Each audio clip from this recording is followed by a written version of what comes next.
Some babies, they just go to sleep and never wake up. It's literally just this mysterious ending of a life. I didn't hear about it. I didn't know what it was. I could just see his legs hanging out, and I knew. You see your baby's laying there purple and, you know, got blood coming out of her nose.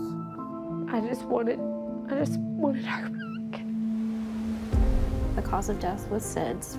Okay, what is SIDS? What caused this? We have 5 kindergarten classes worth of children dying every year in the state of Tennessee. They have changes in their cell architecture that's only been described in epilepsy. We see you and you're heard and your child's not forgotten. Hopefully we can save a life. Good evening, I'm Amanda Hara. Thanks for joining us for this special program on WVLT, Wake Up, Babies at Risk. Whether you're a grandparent, an aunt, an uncle, a caregiver, or a new mother, new information is flying at you all the time. As a new mother myself, my level of fear and anxiety keeps rising as I learn more about a mysterious silent killer.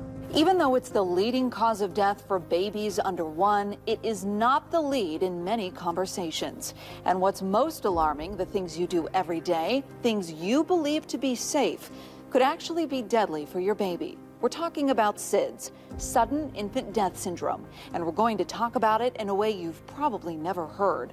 We're taking you inside Harvard laboratories as researchers make massive discoveries about what causes SIDS. And we're asking important questions. Do wearable monitors have the power to protect children? Then we're going to take a tour of East Tennessee's grassroots efforts to keep babies safe. It's all part of tonight's special program, Wake Up, Babies at Risk. In the last few months, I've interviewed a handful of East Tennessee families who have lost children to SIDS. All of them say they never thought it would happen to them. All of them say it could happen to you. Look here. Are you going to smile? Nothing in this world Kisses. Thank you. will fill your heart like the love of a child. Can you smile? This is Maverick. But before Maverick was even born, baby Knox arrived. He was my 3rd baby. He was just happy, healthy. And that's when Alicia Palmer learned nothing in this world will break your heart like the pain of losing a child. December 20th, it was just a normal day. I mean, we got up, he was happy. Several hours later, I get the call, there's an emergency. And I actually met the EMT workers. We pulled in at the same time, and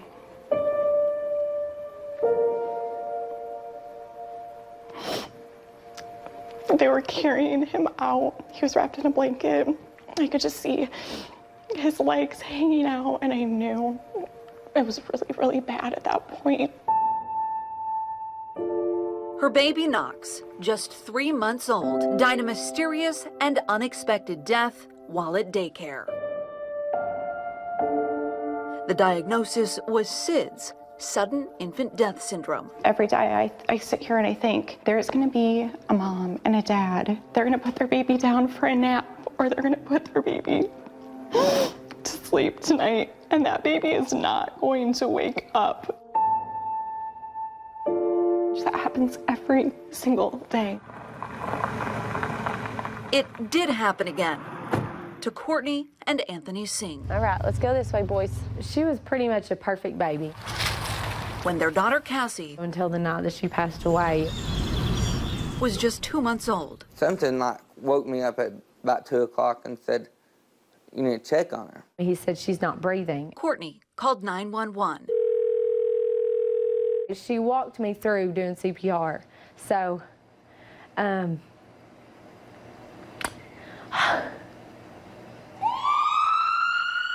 EMTs rushed Cassie to the hospital. And the doctor come in and he just told us that, you know, she didn't make it. we had plenty of people with us, but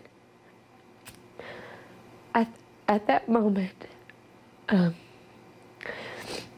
just wanted her back. I didn't care, who was there. SIDS took another life, left another family confused. So what is SIDS?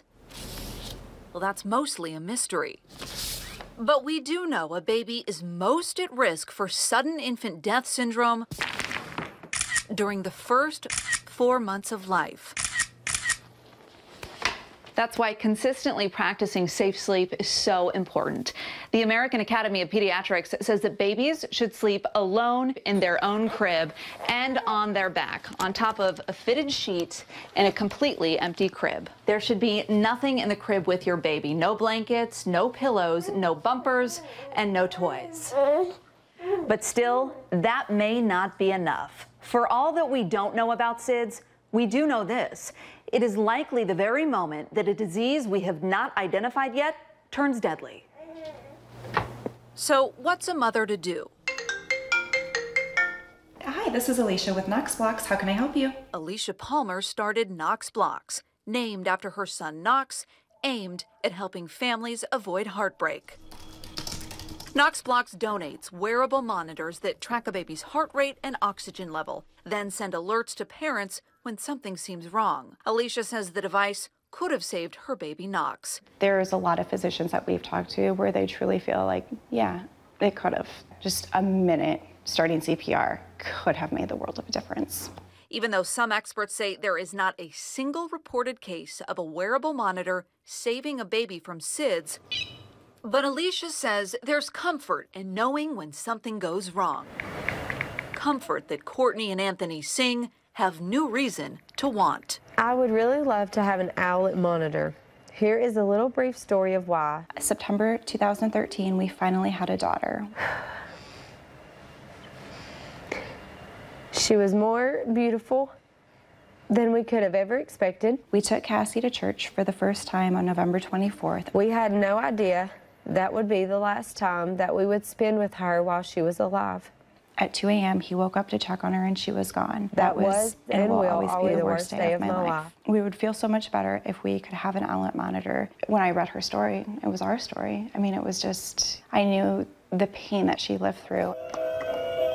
This is the reason that Courtney and Anthony You see where she go?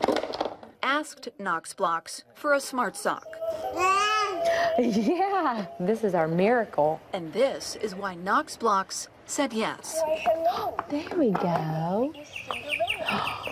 Oh, that's a birdie. She has helped heal my heart. Is that Beauty and the Beast? A new life both mom and dad are desperate to protect from SIDS. Her name is Annabeth Joy. When she's sleeping, she's wearing that monitor, and her parents say they're at peace. And when she's awake, Yeah, you got everybody now. She is the princess of the house. the whole family Look at Bobby. finds its joy. Yeah. You get your other Bobby? The joy has returned to all of us. 1, 2, 3. I'm gonna get you. Maverick brings that same joy to Alicia. And so does her work with Knox Blocks. In less than a year, it's gifted more than 1,400 wearable monitors to parents across the country. We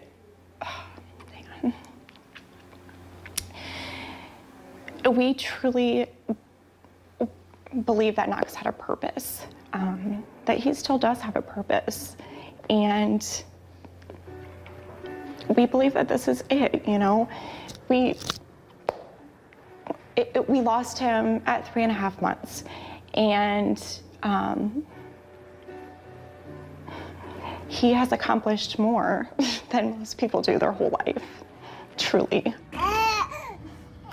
And while nothing will break your heart like the loss of a child, Alicia says there's something about trying to save other children. What is he doing? That can heal it. With every Owlet that we give parents a little peace of mind and a little piece of Knox. Hard stories to hear, but there is hope. Up next, we're headed to Harvard University, where researchers are working to unravel the mystery of SIDS. And could a device designed at University of Tennessee silence the silent killer? It could, one, stimulate that baby long before a parent could respond. Plus, what you may be doing right now that's putting your child in danger. What you don't know about SIDS when Wake Up, Babies at Risk continues.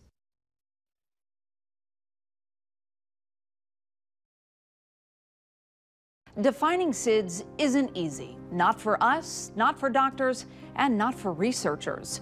But in the simplest of terms, SIDS is the moment when a baby dies silently, suddenly, and without explanation. A baby is most at risk for SIDS in the first 6 months of life. And this is interesting. Look at how the triple risk model works. It hypothesizes that 3 things have to happen at the very same time for SIDS to occur. First, a baby is in that critical development period, under 1 year old. Second, a baby is exposed to outside stressors like secondhand smoke, unsafe sleep positions, overheating. And third, a baby is vulnerable in some way. It's already sick, it was premature, or its serotonin levels are off. Dr. Rick Goldstein is a leading SIDS researcher at Boston Children's Hospital and Harvard University. He says although a child who dies from SIDS acts healthy, they are far from it. There's likely something happening in the brain or on a genetic level that makes a SIDS baby vulnerable to situations other babies would be able to survive. If a child suffocates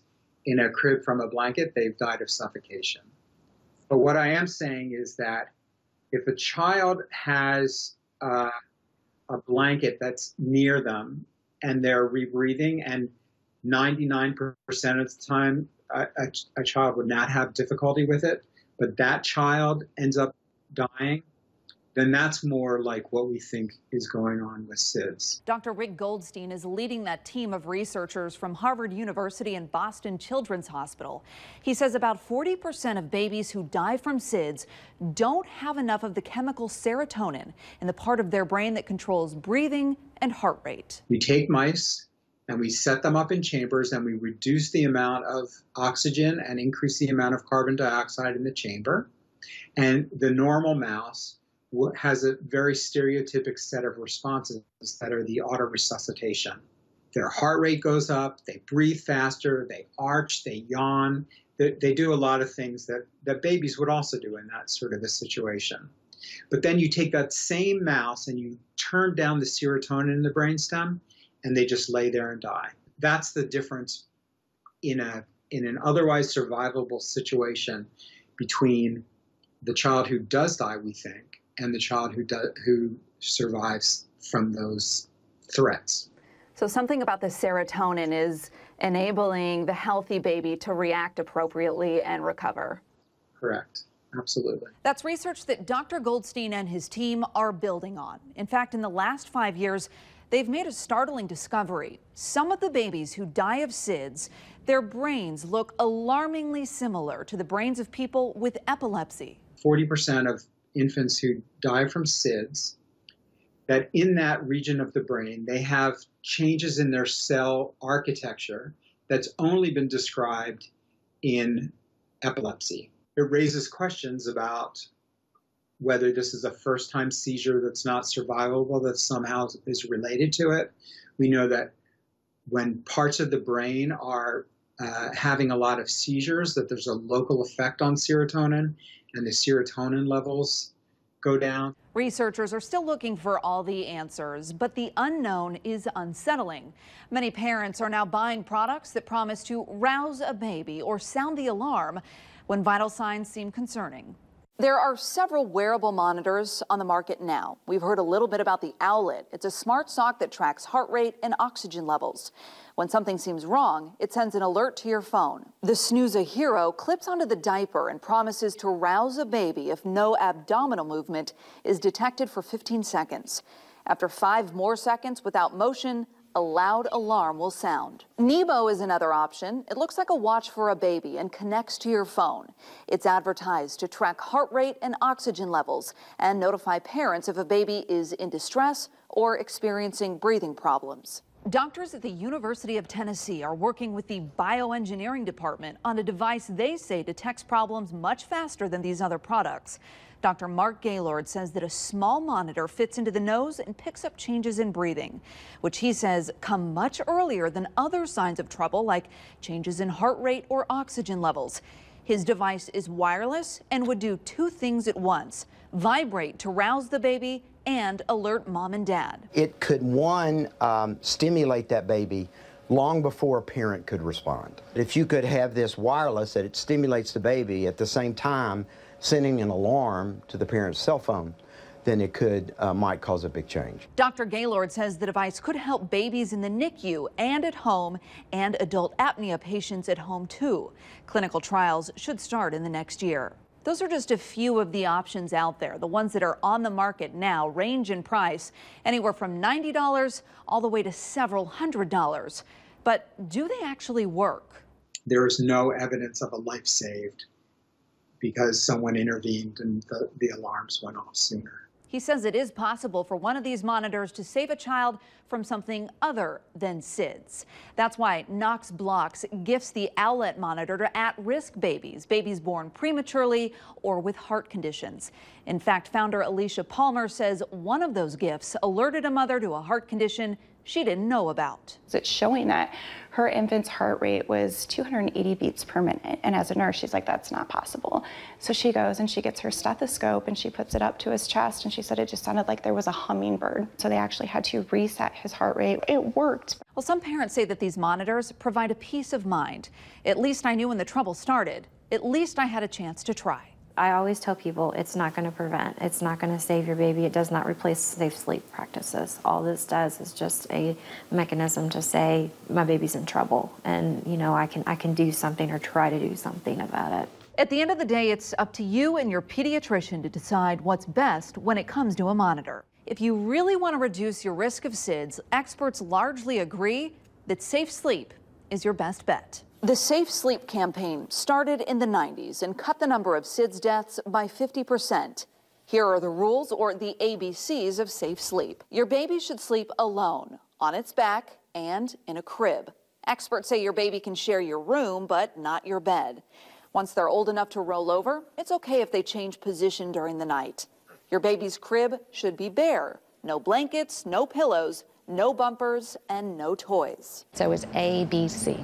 Alone, on their back, in a crib. They are alone for every sleep, they're on their back for every sleep, and they are in a crib for every sleep. If a baby can roll from front to back and back to front, then they can assume their position of comfort. Babies do sleep better on their bellies. It's well understood, but it's a deeper sleep. So again, we don't know why children that sleep deep are more prone to die, but they are. A lot of grandparents, even parents of older children, probably thinking, hey, wait a second, these rules, totally different from my day. We were taught, sleep on their bellies, and, we had the soft bumpers that went around the crib. We were not sleeping on our backs. We were sleeping on stomachs with stuffed animals, all in our cribs as we were children. Everything had flipped.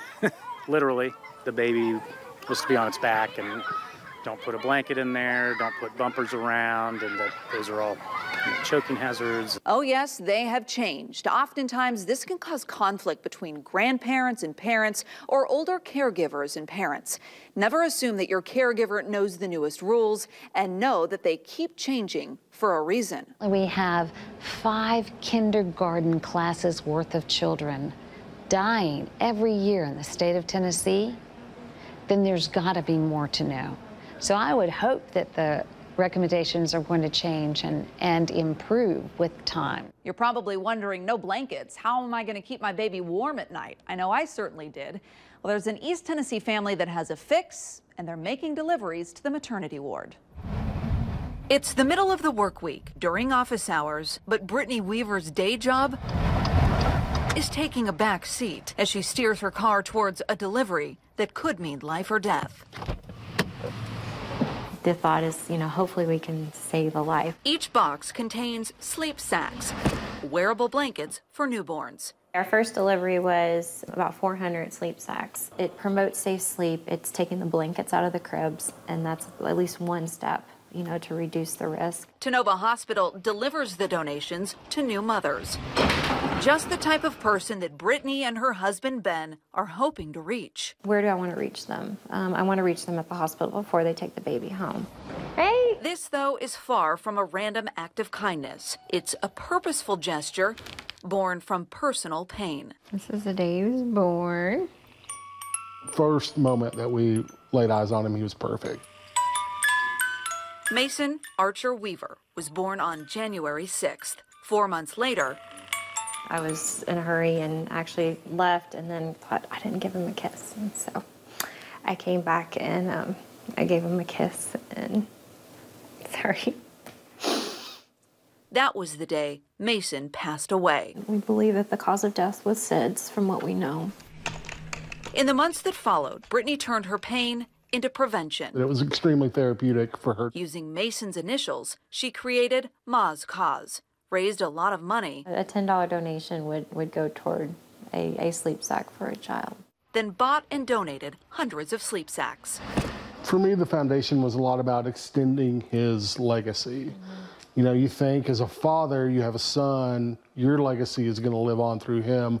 Well, now the roles got switched, and it was my job to make sure that the legacy of my son lived on. And so this foundation does exactly that. Mason has helped hundreds of East Tennessee families and thousands of others who've heard his story.